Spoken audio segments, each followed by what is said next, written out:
बाक्लो अथवा ऊनी कपडा छ भने यो जस्तो ठूलो सियो प्रयोग गर्दा राम्रो हुन्छ। मसिनो अथवा पातलो कपडा छ भने सानो सियो प्रयोग गर्दा राम्रो हुन्छ।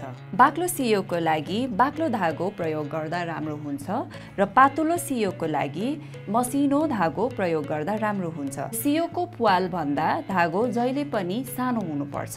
सियो र धागो तयार भइसकेपछि सियोमा धागो हाल्न पर्छ र त्यो धागोमा गाँठो बनाउनु पर्छ। त्यसपछि हामी सिलाइ गर्न सुरु गर्न सक्छौं। हेर्न सजिलो पार्नलाई म यो बाक्लो सियो प्रयोग गरिरहेको छु र यो सँगै यसमा हाल्नलाई यही बाक्लो धागो प्रयोग गरिरहेको छु।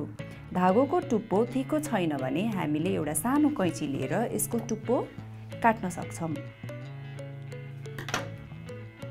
त्यसपछि यो सजिलैसँग प्वालभित्र छिर्छ।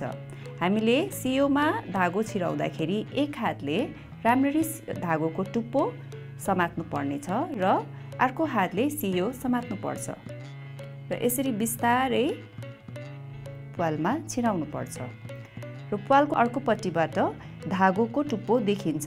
त्यो धागोको टुप्पो हामीले बिस्तारै समाउने र तान्ने र अर्कोपट्टि यसको पुच्छर बनाउने।